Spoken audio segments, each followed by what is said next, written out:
Hello, kamusta tayo lahat? Nagpapasalamat ako kay Almighty Father dahil we were created in His image and likeness.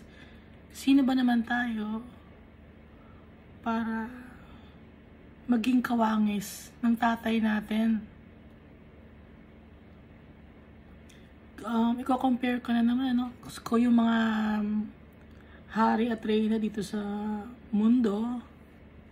Ayaw nila ng kamukha nila yung kanilang mga tauhan or mga subjects nila. Gusto nila angat sila, maganda yung damit nila, no?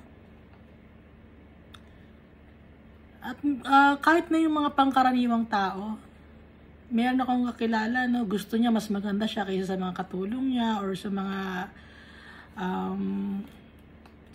housemates niya, sa mga tauhan niya. Gusto niya siyang mas angat. Gusto niya sa bayan niya, gusto niya siyang pinakamayaman. Hindi ganoon yung tatay natin at saka si Jesus Christ. Isinashare sa atin ni Jesus Christ yung victory. Isinashare sa atin ni Jesus Christ yung pag-reign in heaven. Sinashare sa atin ni Almighty Father, si Jesus Christ.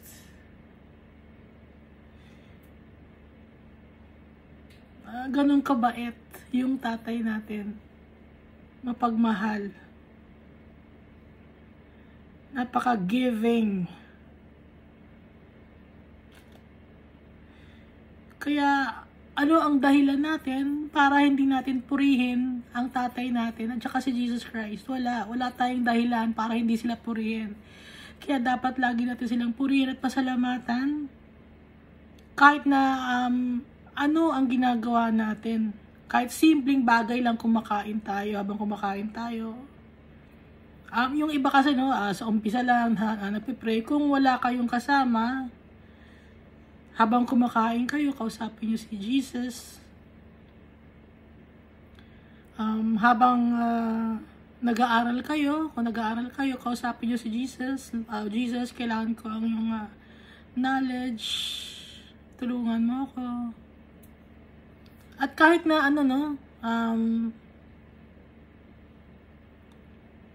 yung normal na function ng katawan natin, naintindihan niyo ba ako? Ipagpasalamat natin kay Almighty Father yon na nakakakita tayo, nakakakain tayo ng normal, no? May mga kamay tayo, nakakapunta tayo sa kung saan-saan. Yung iba, wala na silang, hindi na buo yung kanilang katawan. Pero, marami pa rin silang dapat na ipagpasalamat kay Almighty Father. Dahil may pagkakataon tayo na mag-change ng lives ng mga tao, maging living testimony tayo sa ibang mga tao. So, binibigyan tayo ng chance ni Almighty Father. Kaya marami tayong dapat na ipagpasalamat.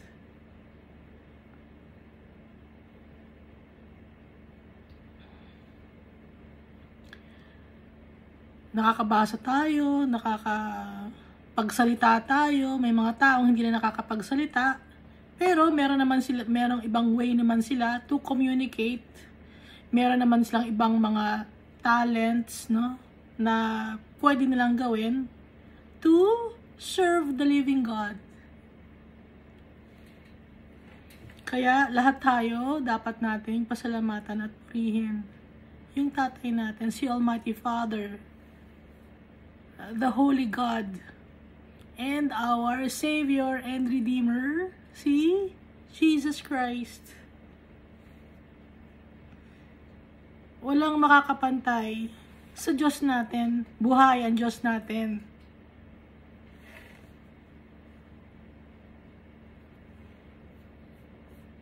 Yung mga kinoconsider ng iba na Diyos, wala sa kanila ang buhay.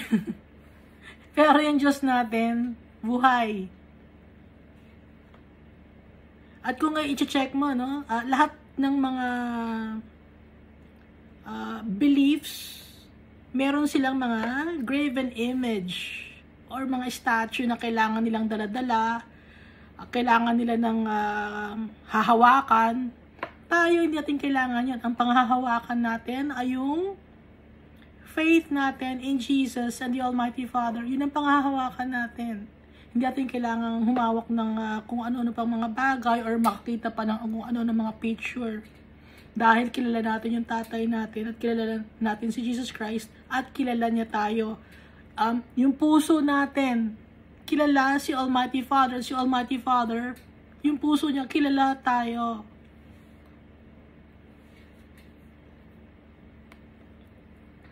Kaya lagi natin maalala yung tatay natin, tsaka si Jesus Christ.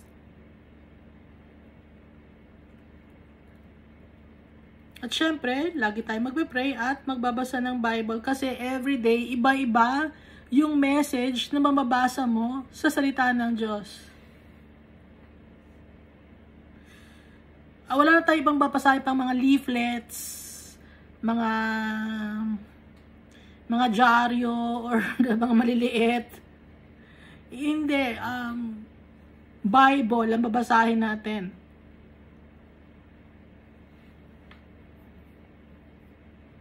Yung salita mismo ni Almighty Father, tsaka ni Jesus Christ, ito ang babasahin natin. Hindi yung mga sinulat ng mga tao. Kasi, ito, diretso to na salita ni Almighty Father, tsaka ni Jesus Christ.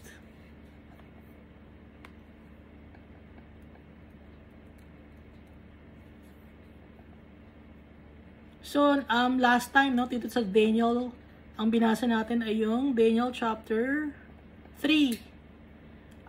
So, dito si Shadrach, Meshach, and Abednego, ipinasok sila sa blazing fiery furnace or sa pugon or sa hurno kasi hindi nila sinamba yung ipinagawa na statue ni King Nebuchadnezzar. Yung golden statue na 90 feet high at saka 9 feet ang wide or lapad.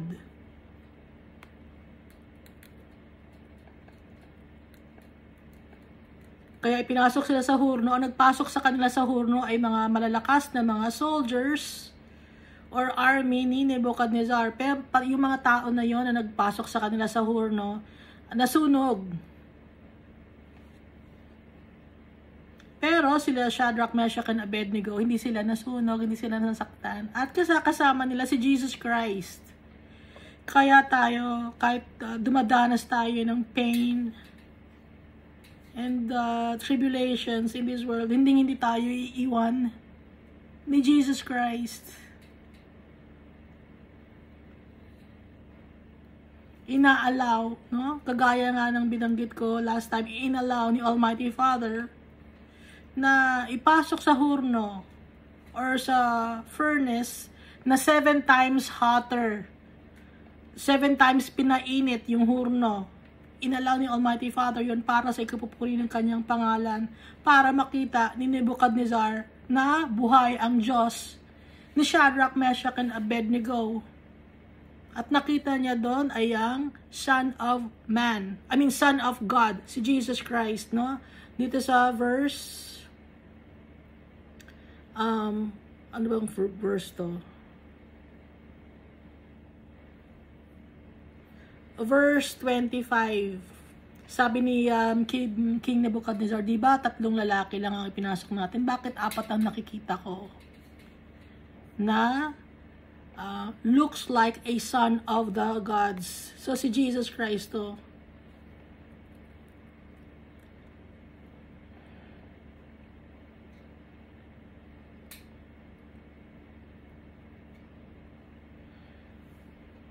So, binigyan ng promote ng possession si Shadrach, Meshach, and Abednego sa kanilang pagiging faithful kay Almighty Father. Naging unti-unting nababago si Nebuchadnezzar. Pero not totally, no? Unti-unti lang siyang nababago. Kasi yung mga miracles na nakikita niya ay kakaiba kumpara sa kanyang mga tauhan na mga sorcerers, soothsayers, mga wizards, may mga tauhan siyang ganun, ano. So, naiiba si Daniel, Shadrach, Meshach, and Abednego.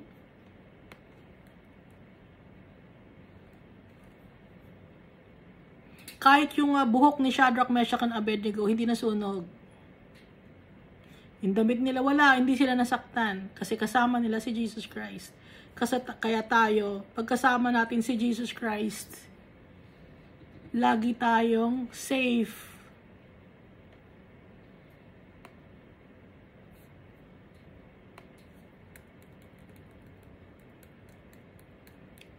At saka, pag, di ba dumadaan tayo sa mga tribulations, gaya ni Shadrach, Meshach, and Abednego, lalo ring magiging yung faith natin, lalong magiging stable.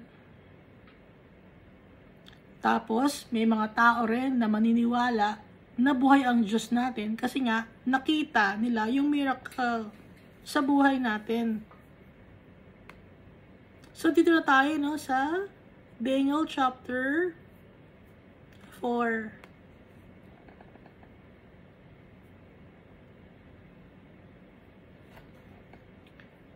King Nebuchadnezzar, to the nations and peoples of every language who live in all the earth.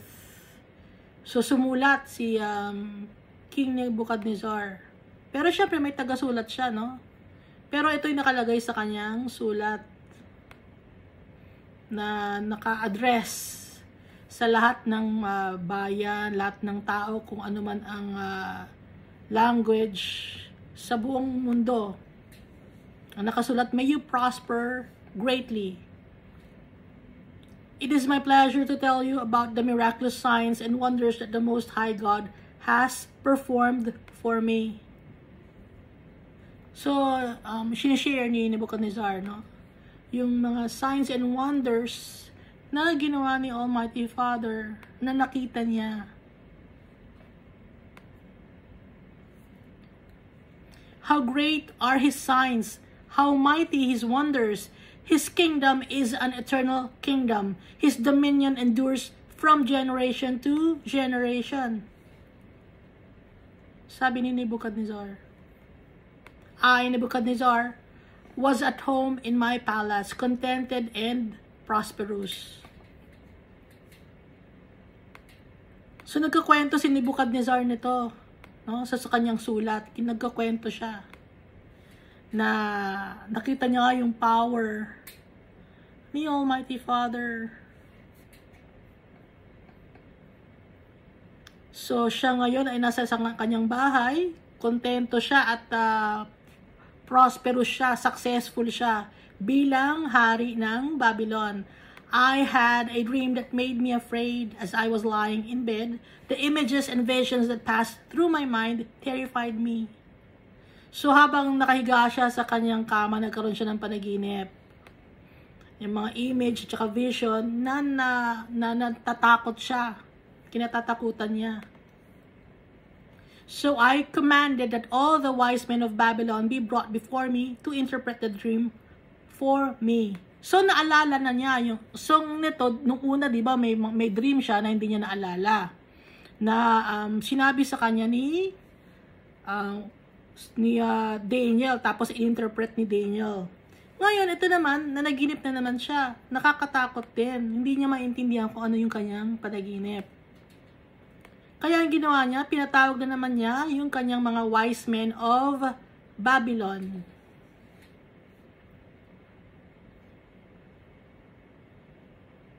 When the magicians, enchanters, astrologers, or the Chaldeans, no, and diviners came, I told them the dream, but they could not interpret it for me.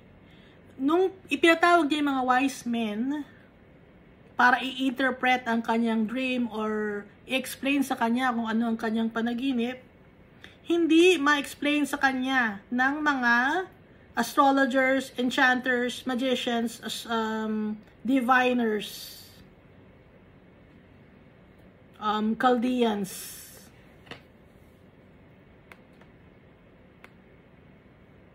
Kahit sinabi niya yung kanyang panaginip, wala makapag-interpret or makapag-explain sa kanya kung ano yung kanyang napaginipan. Finally, Daniel came into my presence. So, last na yun, dumating si Daniel. At sinabi niya kay Daniel ng kanyang panaginip, he's called Belteshazzar, after the name of my God, and the spirit of the holy gods is in him. So, ang tawag niya kay Daniel ay Belteshazzar, kasi iniba niya yung pangalan ni Daniel. Ibinase niya yung pangalan ng Belteshazzar sa name ng kanyang God. At sa spirit of the holy gods is in him. Kaya Belteshazzar ang ipinangalan niya kay Daniel.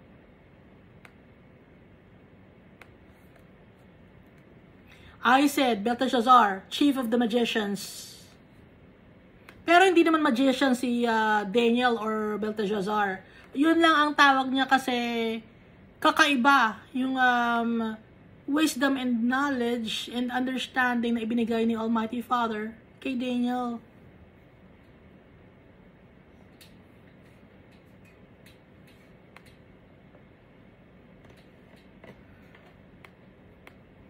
I know that the spirit of the holy gods is in you, and no mystery is too difficult for you. Here's my dream, interpret it for me. Alam ko na nasa sayo ang spirit of the holy gods at walang natatago sa iyo o na mahirap, no? Walang mahirap sa iyo na i-explain. Alam ko na maiintindihan mo. Kasi nasa iyo ang spirit of the holy gods. Sabi ni Nebuchadnezzar. Explain mo sa akin kung anong panaginip ko. So dito sa verse 10, these are the visions I saw while lying in bed. I looked, and there before me stood a tree in the middle of the land. Its height was enormous.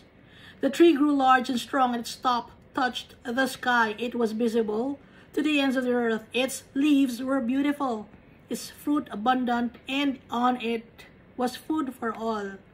Under it, the wild animals found shelter, and the birds lived in its branches. From it, every creature was fed. So, ito yung panaginip ni Nebuchadnezzar na nakakita siya na nagkaroon siya ng panaginip na isang malaking puno, maraming mga bunga, strong yung tree, tapos naninirahan doon yung mga animals, tapos may mga birds, tapos maraming mga fruits, magaganda yung leaves.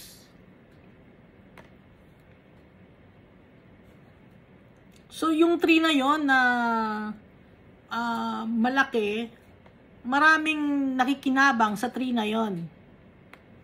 Pinagkukulumpunan ng mga animals like the birds, tsaka kung ano pang mga wild animals. In the visions I saw while lying in bed, I looked, and there before me was a holy one, a messenger. Tapos, idinagdag pa niya Nebuchadnezzar na sa kanyang vision, habang nakahiga siya sa kanyang kama, may nakita siya. There before me was a holy one, a messenger, coming down from heaven. Yung messenger, alam natin kung anong messenger, di ba? Ang messenger ay angel. So, dito sa ibang version, nakalagay messenger, tapos yung iba angel, or holy angel. Tapos, sa ibang version naman, holy watcher. So, yung messenger ay angel yon na galing sa heaven. Kasama sa vision niya yon. Coming down from heaven, he called in a loud voice, cut down the tree and trim off its branches, strip off its leaves and scatter its fruit. Let the animals flee from under it and the birds from its branches. But let the stump and its roots, bound with iron and bronze, remain in the ground in the grass of the field. So, inutos nung malakas na boses, nakarinig siya. May isang messenger ng angel, tapos may narinig siyang malakas na boses.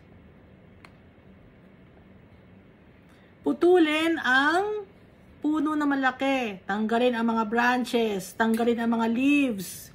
Yung mga prutas, tanggalin din, ikalat. Tapos yung mga animals na nakatira o nagkukulumpo nandun sa tree na yon, paalisin. Pati yung mga birds.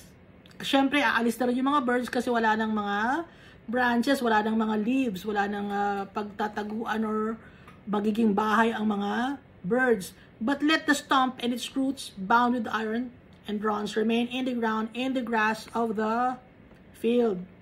Pero pag pinutol yung puno, cut down the tree, no? Iiwan yung stump, tsaka yung ugat. So may matitira pa, no? May ugat, tapos may stump pa. Pero wala na stump yung, di ba pag pinutol natin yung kahoy, mayroon pang natitira na konting flat na ganon, tapos may ugat pa. At itali na may iron and bronze. Remain in the ground, in the grass of the field. Hayaan.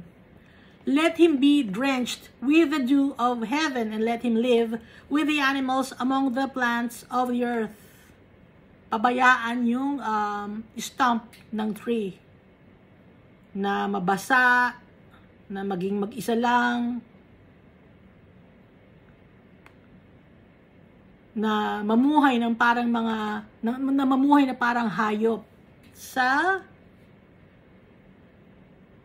kasama ng mga halaman sa mundo. Let his mind be changed from that of a man, and let him be given the mind of an animal, till 7 times pass by for him. So 7 years. 7 years yon, no? Na yung tree na yon, iibahin yung kanyang mind. Magiging parang mind ng isang animal. Let his mind be changed from that of a man, and let him be given the mind of an animal. So, yung mind niya na man, magiging mind ng animal. So, mawawala sa sarili. Magkakaroon siya ng mental breakdown or mental issue. So this is verse 17. The decision is announced by messengers. The holy ones declare the verdict, so that the living may know that the Most High is sovereign over all kingdoms on earth, and gives them to anyone he wishes, and sets over them the lowliest of people. So, yung messengers na yon, ikinuman yun, ipinag-utos yun. So, ang sino nag-utos sa messenger? Siyempre, ang nag-utos sa messenger, si Almighty Father.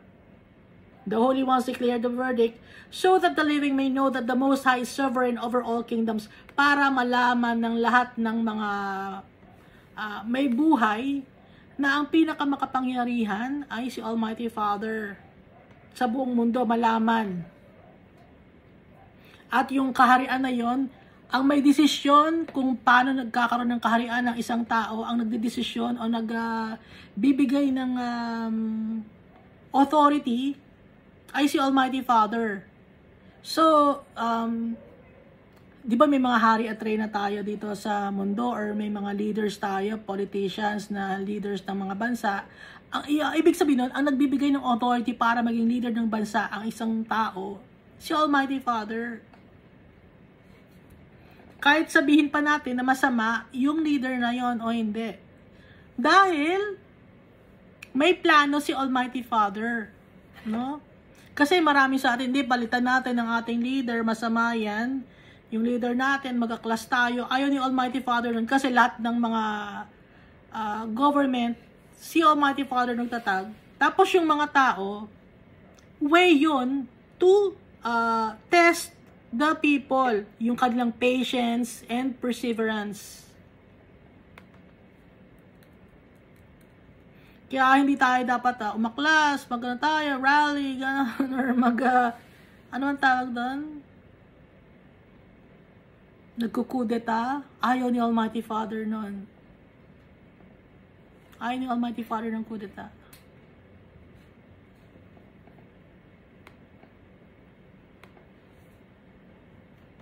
Yung agawin mo yung gobyerno, ayaw ni Almighty Father nun. Ang mga nagre-rebelde sa gobyerno, ayaw ni Almighty Father nun. Kasi ang isang example ng nagre-rebelde, no, na ang unang nagrebelde si Satanas. No, siya nagrebelde sa langit. Naging gusto niyang agawin yung kapangyarihan kay Almighty Father. Kaya pag may mga taong rebelde, ayaw ni Almighty Father yon. Kahit pa sabihin natin na hindi Christian yan, maganda ang kanyang platform for the government, maganda ang kanyang plan para mapaglaganap ang salita ng Diyos. Kahit gano'n ang planong tao na yon, pero i-oust niya or papaalisin niya ang isang nakaupo sa pwesto, ayaw ni Almighty Father noon.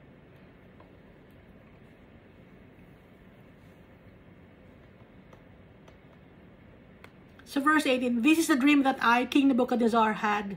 Now, Belteshazzar, tell me what it means, for none of the wise men in my kingdom can interpret it for me, but you can, because the spirit of the holy gods is in you. So naniniwala si King Nebuchadnezzar sa kapangyarihan na ibinigay ni Almighty Father kay Daniel or Belteshazzar.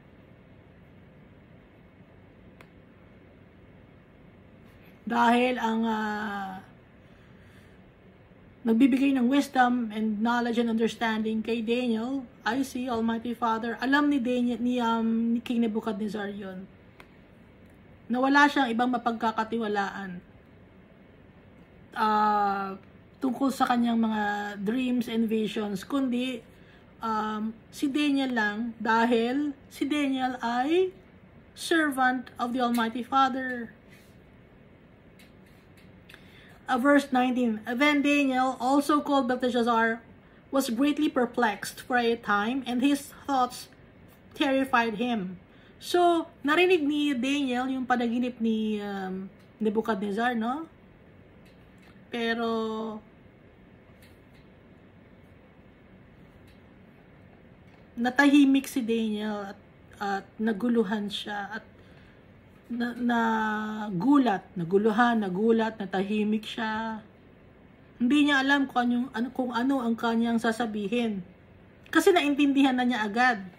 Nung nagkakwento si Nebuchadnezzar, naintindihan na agad ni Daniel, ipinaintindihan na agad ni Almighty Father kay Daniel kung ano yung napanaginipan ni Nebuchadnezzar or kung ano ang kanyang vision. Excuse me.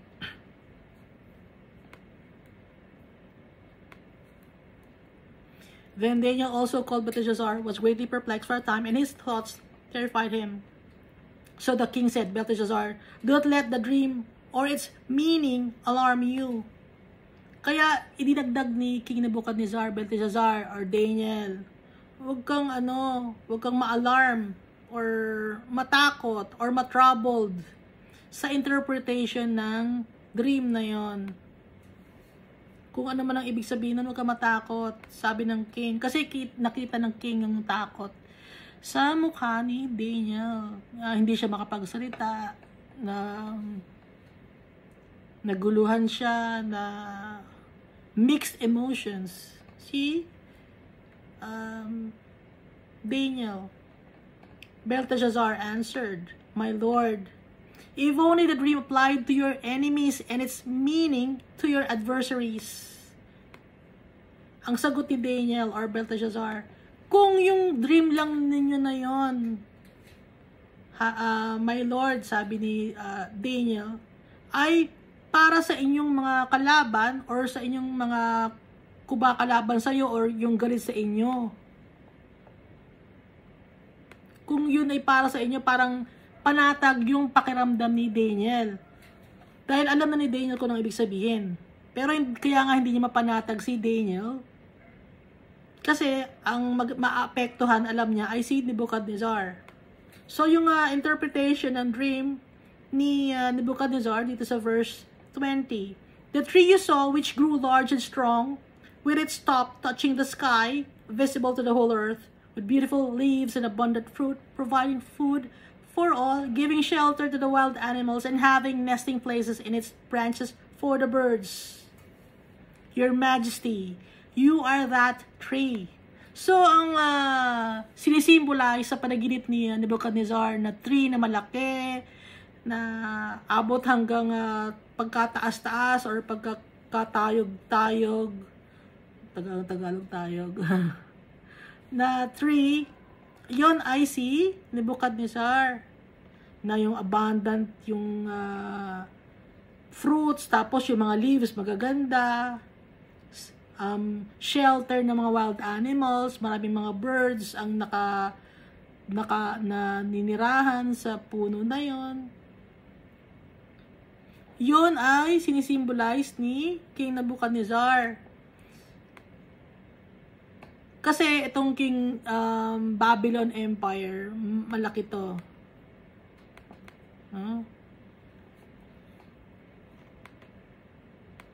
Pinakaunang malaking empire na maraming na pinakaunang nakakontribute ng madami sa mundo natin.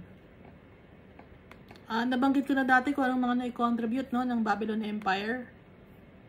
Ano nga ba na-contribute? Yung first map, cuneiform, agriculture,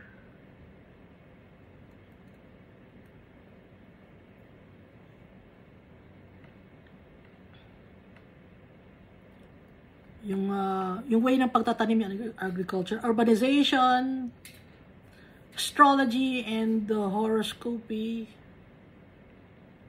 na hanggang ngayon may mga taong gumagamit nito. The concept of time, meron na rin yon, yung Babylon Empire, sa kanila nag-umpisa yung concept of time. At yung sailboat, sila ang nag-imbento. First wheel, unang ano ba yung wheel sa Tagalog? Gulong?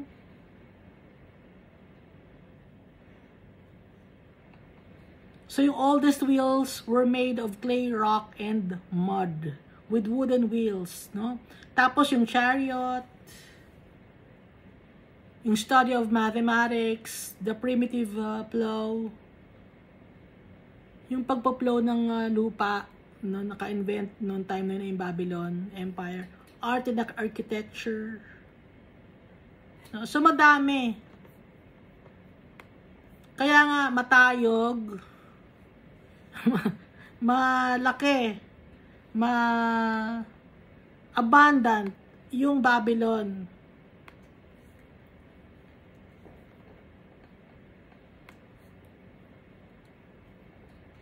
So, verse 22, ulitin natin, no? Your Majesty, you are the tree. You have become great and strong. Your greatness has grown until it reaches the sky, and your dominion extends to distant parts of the earth. Lumawak, no? Lumawig ang sakop na lupain o lugar ng Babylon nung si Nebuchadnezzar ang namumuno. Your Majesty saw a holy one, a messenger coming down from heaven and saying, cut down the tree and destroy it, but leave the stump bound with iron and bronze in the grass of the field while its roots remain in the ground. Let him be drenched with the dew of heaven. Let him live with the wild animals until 7 times pass by for him. So verse 24, this is the interpretation. Your Majesty, and this is the decree the Most High has issued against my Lord and King. Against, no? So si Almighty Father, may decree siya against kay King Nebuchadnezzar. You will be driven away from people and will live with the wild animals. Ito yung interpretation na puputulid yung puno. So, mapapaalis si King Nebuchadnezzar at mamumuhay siya kasama ng mga wild animals.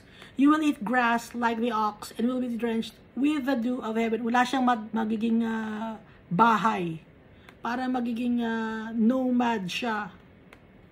7 times will pass by for you until you acknowledge that the Most High is sovereign over all kingdoms on earth and gives them to anyone He wishes. So, kita natin dito, no? The Most High is sovereign over all kingdoms on earth.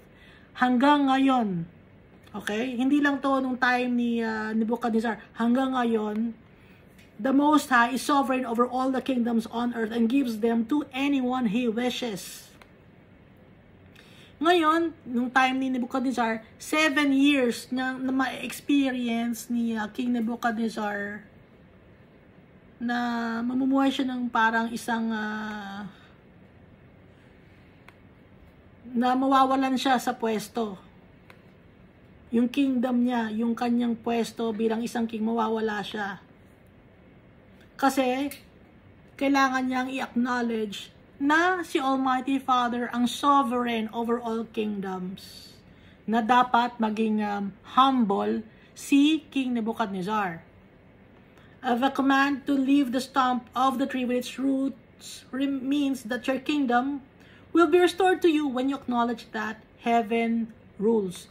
Kung i-acknowledge mo na ang heaven ang mag-rules, ibabalik sa iyo ang kingdom. Kaya, yung stump ng tree na pinutol, yung natirang ugat, ibabalik sa iyo yun. Kung i-acknowledge mo na si Almighty Father ang pinakamakapangyarihan sa lahat. Therefore, Your Majesty, be pleased to accept my advice. Sabi ni Daniel, ito ang gagawin niyo po, Your Majesty. Meron po akong advice sa inyo. Renounce your sins by doing what is right.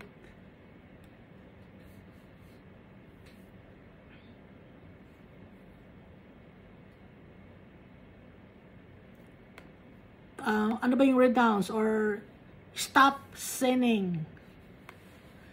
At gumawa ng tama sa mata ni Almighty Father, and your wickedness by being kind to the oppressed, maging mabuti, kind and gentle, hindi magiging masama sa mga oppressed or sa mga taong poor people, hindi magiging proud or prideful. It may be that then your prosperity will continue. Kung magiging humble ka, tatanggapin mo yung mga may hirap, hindi mo aapihin ang mga nangangailangan ng tulong, at ititigil mo ang mga kasalanan mo. Yung prosperity ni Almighty Father, mapupunta sa'yo, hindi ka mawawala sa pwesto bilang isang king. Sabi ni Daniel, yun ang kanyang advice.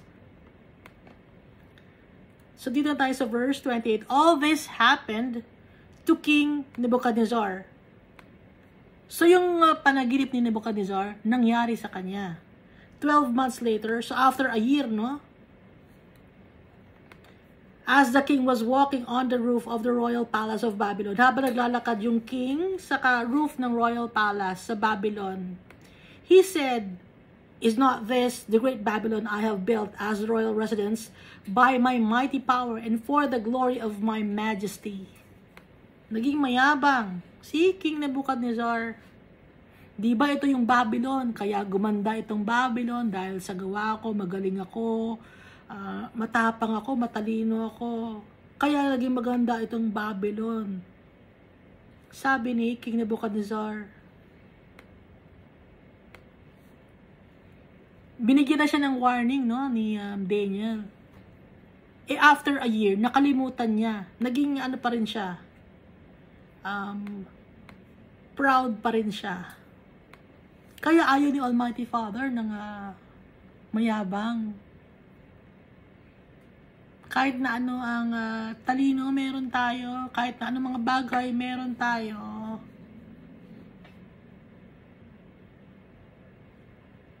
dapat ibibigay natin ang kaluwalhatian at pasasalamat kay Almighty Father. Lagi tayong magpapakumbaba.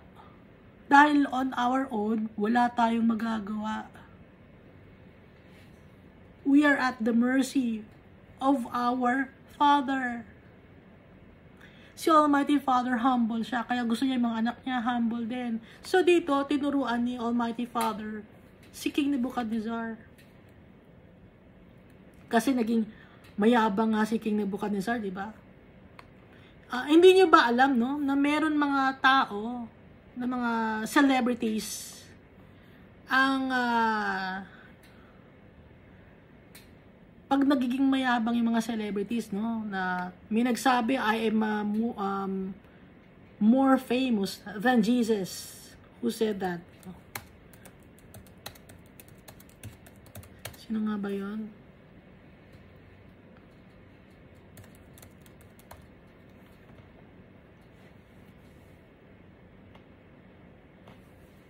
So, ano nangyari sa kanya? Ito ay isang, hindi ko na babanggitin, yung kanya, pero kilala niya na to eh. Hindi ko na siya babanggitin. I'm more popular than Jesus. Sinabi yon ng isang singer ng isang UK band noong 1966. So, ano nangyari sa kanya? Di ba, namatay siya, pinatay siya. Si isa pa, mga babae, mayroon pang isa.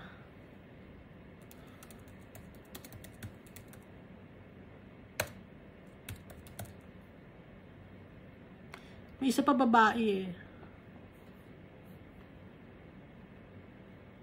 Sabi ng isang babae, isa siyang matagal na rin itong babae na to. Nilapitan siya ni Billy Graham. Ang sabi naman niya, I don't need Jesus. So, itong babaeng to, namatay siya. Bata pa lang din. 36 ba o 38? So, yung mga tao na nagmamock kay God,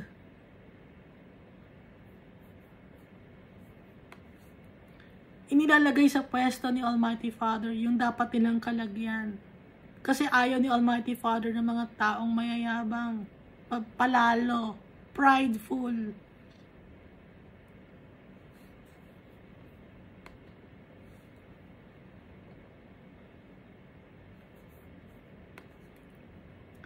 Ito na may listahan dito ng mga prideful people na after nilang i-mock si Almighty Father tsaka si Jesus Christ, they died. 5 sila eh. Hindi ko na ilalagay yung link. No? 5 sila pero napaka-famous nila nung kanilang time.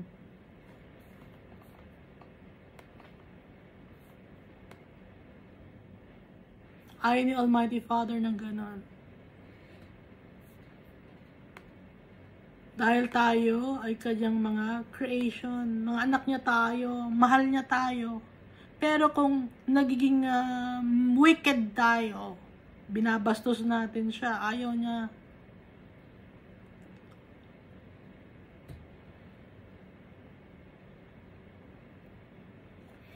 Example na lang ito, no? Yung Titanic shipbuilder, Thomas Andrews. Thomas said, even God himself couldn't sink the ship. Ano nangyari sa Titanic? Di ba nawala yung Titanic? Kasi mayabang siya. Ayaw ni Almighty Father ng mga ganong klaseng tao. Tapos yung dalawang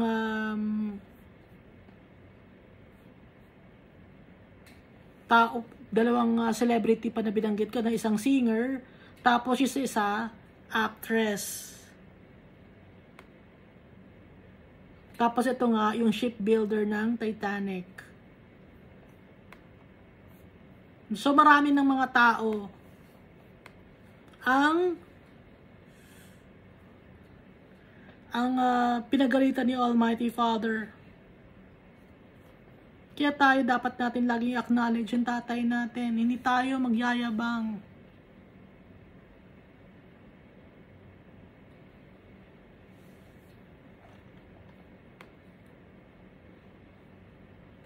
So dito sa verse 31, balikan natin sa Daniel chapter 4. Even as the words were on his lips, habang nasa bibig pa lang ni King Nebuchadnezzar, hindi pa niya natatapos sabihin. Nasa isip pa lang niya, nasasabihin pa lang niya. Is not this the great Babylon I have built as the royal residence by my mighty power and for the glory of my majesty? Hindi pa niya tapos sabihin yun. Nasa isip pa lang niya, bunubuka pa lang niya ng bibig niya. Even as the words were on his lips, a voice came from heaven. This is what is decreed for you, King Nebuchadnezzar. Your royal authority has been taken from you. Tatanggalin sa iyo, King Nebuchadnezzar, ang iyong authority, ang iyong pagiging hari. You will be driven away from people and will live with the wild animals. Maninirahan ka kasama ng mga hayop. Papaalisin ka sa mga tauhan mo, sa kinasasakupan mo. You will eat grass like the ox. Wala kang makakain. Ang kakainin mo ay damo. Parang cow or ox. 7 times will pass by for you until you acknowledge that the Most High is sovereign over all kingdoms on earth and gives them to anyone he wishes. 7 times. Ibig sabihin ito, 7 years. Mangyayari sa'yo yun. 7 years kang kakain ng damo. Walang papansin sa'yo. Mawawala ka sa tamang pag-iisip mo. You will be given a mind of an animal.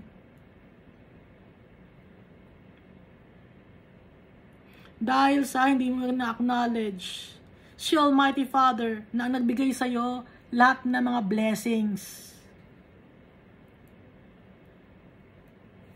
Immediately what had been said about Nebuchadnezzar was fulfilled. He was driven away from people and ate grass like the ox. His body was drenched with the dew of heaven until his hair grew like the feathers of an eel and his nails like the claws of a bird. Nawala sa tamang pag-iisip. Si Nebuchadnezzar. Ang haba na ng kanyang buhok, para ng feathers ng eagle. Alam niyo ba yung feathers? Makapal, no? Hindi na nagsusuklay, parang ako na nagsusuklay. Ang kapal ng buhok ni Nebuchadnezzar, hindi na naayos. Tapos, yung kanyang kuko ay parang claw or kuko na ng bird. Alam niyo ba yung kuko ng bird? Pag ganun na, sa sobrang haba, kasi 7 years yon. Hindi na siya nakapag-ayos ng itsura niya. At the end of that time, Nebuchadnezzar, raised my eyes toward heaven. So, testimony ito ni Nebuchadnezzar. Yung sulat niya na to. Patotoo niya to. No, so, and at the end of that time, so, ka-7th year, no? I, Nebuchadnezzar, raised my eyes toward heaven and my sanity was restored. Naibalik sa kanya ang kanyang pag-iisip. Kasi nawala siya sa tamang pag-iisip. Nagalit sa kanya si Almighty Father. Mahirap magalit ng tatay natin. Napaka mapagmahal ng tatay natin.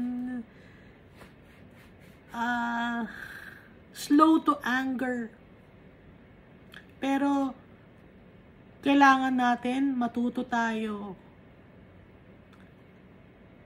Dahil mahal niya tayo, gusto niya tayong matuto. Dahil kung hindi niya gagawin ang mga bagay na to, hindi niya i-allow na mangyari sa atin yung mga kahirapan sa buhay, hindi tayo matututo, magiging mayabang tayo.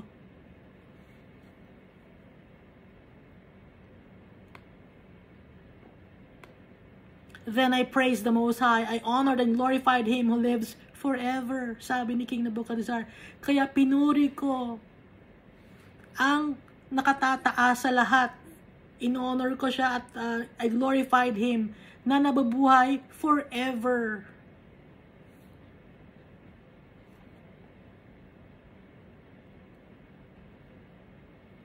Napaka-powerful ng tatay natin.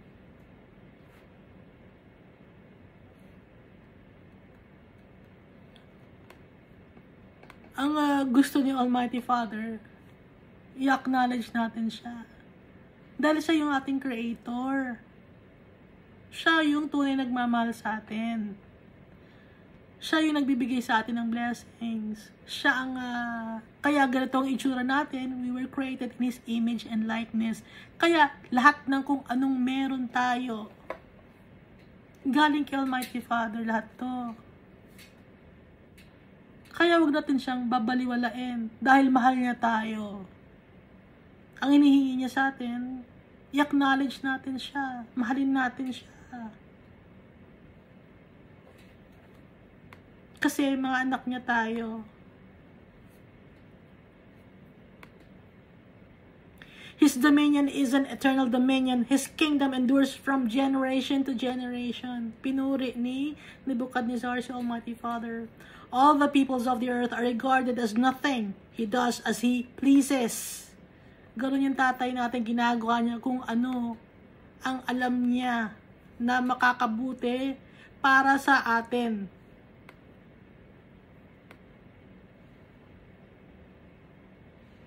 Yung mga tao dito sa mundo, baliwala.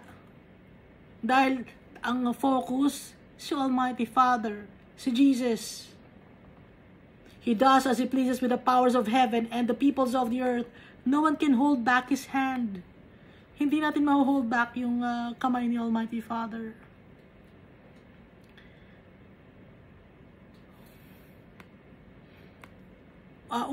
Kaya nga, pag once na nagkasala ka, tapos hindi ka nakahingi ng tawad, tapos hindi ka makakapunta ng heaven. So, saan ang punta mo ngayon? Sa eternal damnation. Hindi ka pwedeng umapela. Pag nasa eternal damnation, pag nasa other side of life ka na, or other side of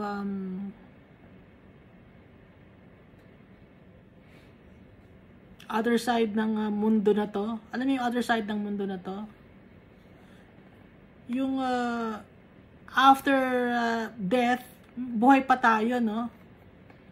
Hindi na tayo makakaapela doon na, hindi, gusto ko na po sa langit, magbabago na ako, hindi na, wala ka ng chance. Kasi, kung dito sa mundo, hindi mo naggawa, ano pa ang magagawa mo kung wala ka ng katawan? Nakapag-decide ka na, ibig sabihin. Kaya hindi ka makapag-apela or a-appeal ka, walang ganun. Kaya habang nandito tayo sa mundo, ito ang chance natin to serve God, to praise Him, to glorify His name. To lift up His name, to acknowledge Jesus as our Savior. Yung buhay natin ngayon. No one can hold back His hand or say to Him, "What have you done?" At the same time, that my sanity was restored. So, naibalik yung kanyang tamang pag-iisip, no? Kasi nawala siya sa tamang pag-iisip. My honor and splendor were returned to me for the glory of my kingdom. Ibinalik ni Almighty Father after 7 years. Yung kanyang sanity, nung i-acknowledge na niya na si Almighty Father ang powerful. Kaya pati yung sanity niya na-restore, pati yung kanyang kingdom na-restore na rin. My advisors and nobles sought me out, and I was restored to my throne and became even greater than before. Natuto na si Nebuchadnezzar. So, he became greater. Nung dati, great lang siya, no? Pero mas greater pa siya than before because he acknowledged the Almighty Father. Now I, Nebuchadnezzar, praise and exalt and glorify the King of Heaven. Because everything He does is right. Lahat ng ginagawa ng tatay natin ay tama. Correct lahat. And all His ways are just. May hustisya, nagbibigay ng hustisya. Si Almighty Father. Si King Nebuchadnezzar, ang testimony niya to. And those who walk in pride, He able to humble. At kung sino na nagyayabang, ay pinapakumbaba ni Almighty Father. Laging fair si Almighty Father. He is just, always fair. At kung may mga taong prideful, i-humble ni Almighty Father yon para matuto. Dahil mahal niya, hindi dahil sa galit siya na ba't ka mayabang, kundi para ka matuto dahil anak niya tayo. Lahat tayo. No?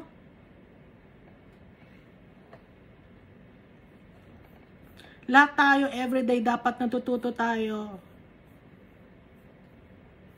Yung mga na-experience natin everyday, hindi yun to bring us down, but to a way of the Almighty Father and Jesus Christ to make Himself known to us. Na siya ang pinakamakapangyarihan sa lahat. So, mas lalong ma-strengthen yung faith natin.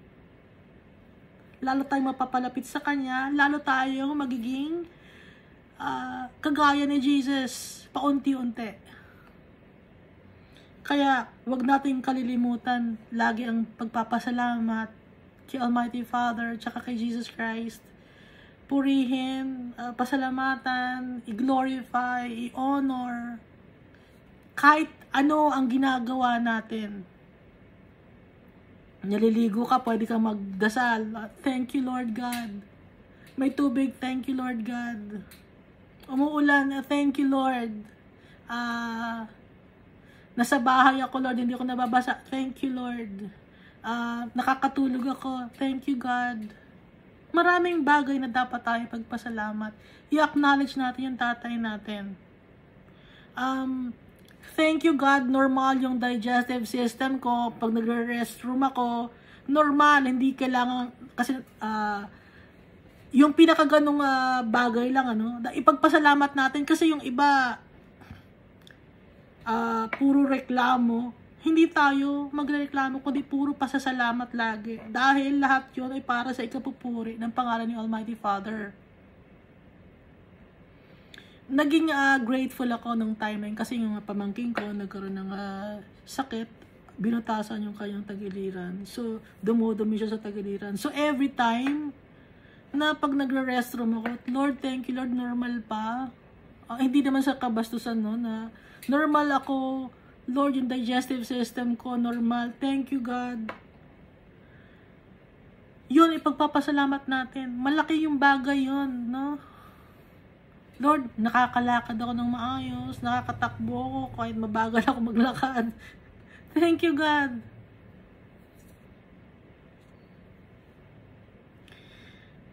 Lord, tumatanda na ako, Lord. Thank you, God, kasi habang tumatanda ako, natututo ako, tinuturuan mo ako.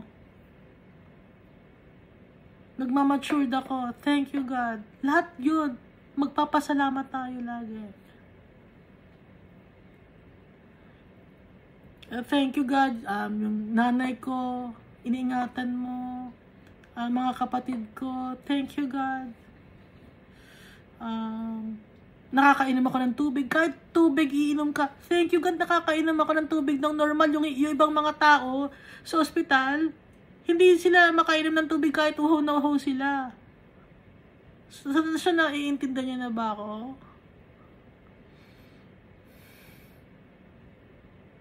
Kasi ang akala lang natin, no? Yung mga bagay na kung saan tayo yayaman, ito, papasalamat ako, Lord. Ibibigay ko sa ito, pag yumaman ako, ganito ang mangyayari sa akin, Lord. Magpapasalamat. Hindi ganon. Kahit ngayon, magpasalamat ka na kahit hindi ka yumaman. Lord, sama-sama kami magpapamilya. Thank you, Lord, makakasama kami magpapamilya. Yun, ipagpasalamat yun. Yun lang, malaking na yun, blessing na yun. Sama-sama kayong pamilya.